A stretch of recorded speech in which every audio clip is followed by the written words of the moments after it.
kemiskinan, tidak berproses peradilan, pulang lagi ke rumah melahirkan kemiskinan baru karena orang tuanya tak sanggup lagi menghadapi. Maka negara harus hadir untuk mencari solusi. Satu, solusi terhadap pembiayaan rumah sakit. Dua, solusi recovery terhadap anak-anak yang berkelahi itu, karena itu anak bangsa.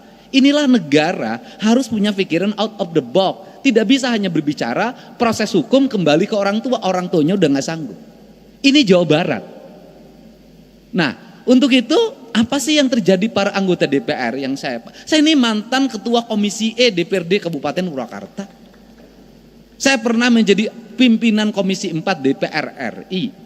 Nasib paling tidak enak itu jadi anggota DPRD. Kenapa nasibnya tidak enak? Kritis diomongin, enggak kritis diomongin.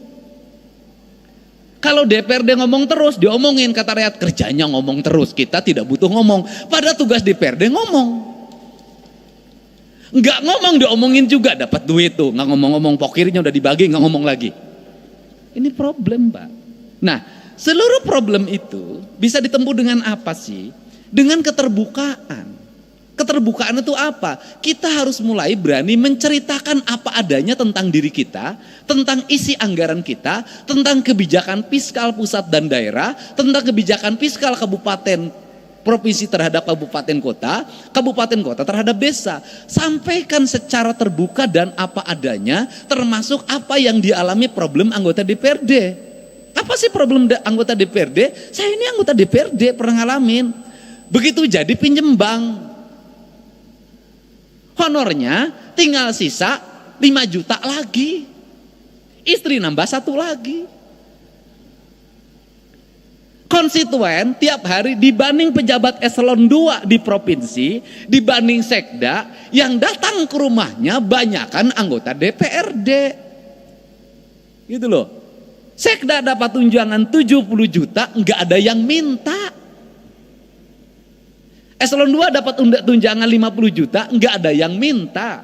Anggota DPRD tunjangannya sudah habis dijaminkan ke Bank BJB, tinggal 5 juta, yang mintanya tiap hari. Harus kondangan, yang meninggal harus dilayat. Tiap hari, pergi ke kantor kaca harus dibuka. Kalau kaca ditutup, kelihatan tuh, sombong dia. Itu. Sedangkan fiskal terbatas. Nyari lagi lewat perjalanan dinas sekarang makin kecil.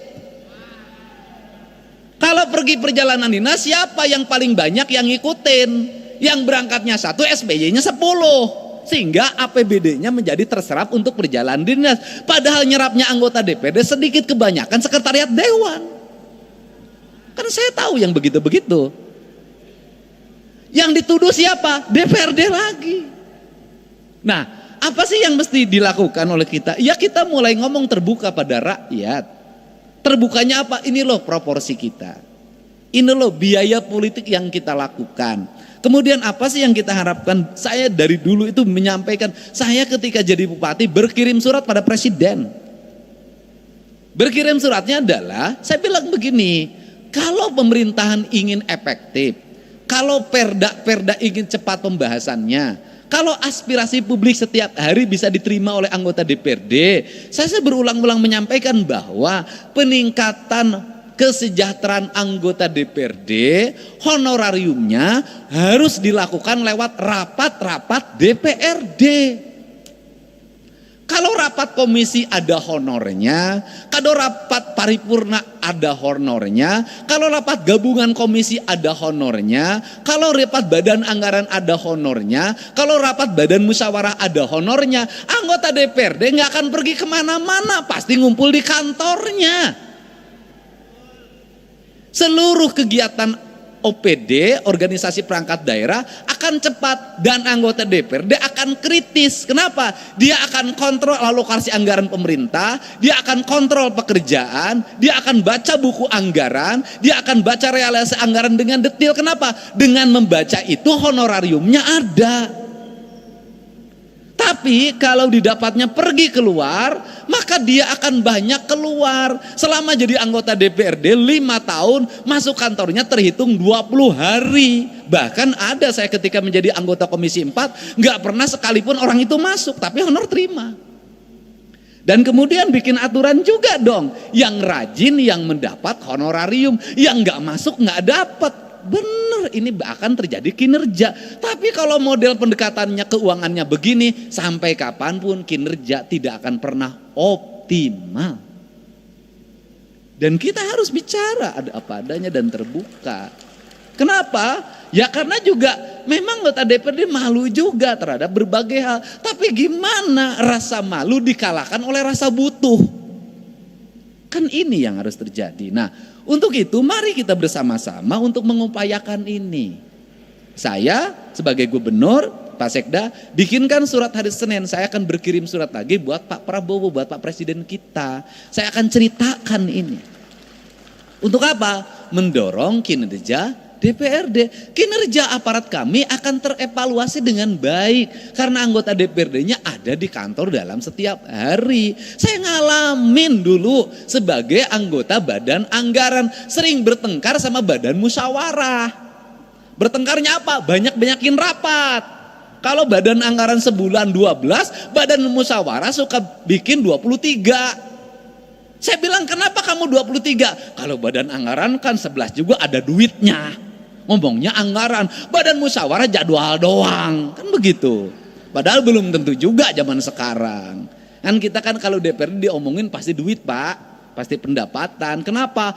Kadurungku kabutuh. Beda dengan Pak Sekda. Kenapa? Aman. Birokrat itu kan dapat duit masuk ke rekening semua. ATM-nya dipegang istrinya. Iya kan? Nah, kalau anggota DPRD tiap bulan tinggal setruknya. Kan saya tahu.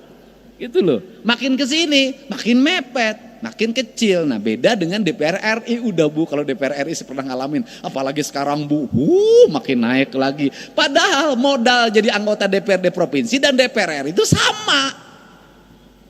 Saya tentu tahu yang gini-gini. Kan kita pengalaman Pak. Ya kan saya cuma nasibnya lebih bagus aja daripada bapak-bapak. Mudah-mudahan ke depan Bapak juga nasibnya bisa jadi gubernur lah di daerah masing-masing. Tapi jangan di Jawa Barat. Berat lawan saya. Nah ini. Nah untuk itu maka kita ingin, harapan kita ke depan adalah ingin membangun keadilan fiskal. Keadilan fiskal itu gimana sih? Saya kemarin ketemu sama Gubernur Kalimantan Timur. Ini makan pemikiran kan kita boleh dong punya pemikiran. Saya bilang Gubernur Kaltim penduduknya berapa? 4 juta. Berarti kalau 4 juta saya rata-rata satu rumahnya 4 saya bilang.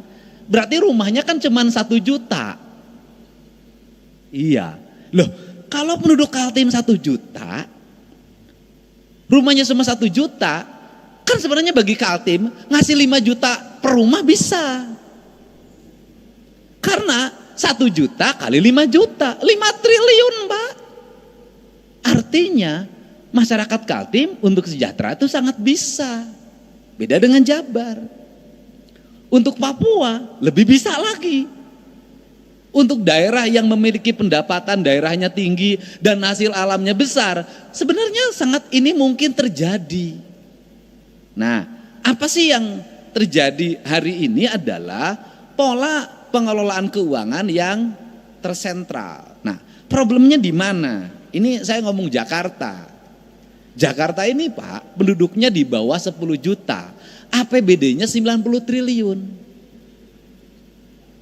Kalau di Jakarta itu dari 10 juta ada 2 juta kepala keluarga, itu orang Jakarta bisa digaji per kepala keluarga 10 juta. Kenapa? Karena 10 juta dikali 2 juta hanya 20 triliun. Kalau saya gubernurnya bagi. Beda kalau Jabar 50 juta. Nah, untuk itu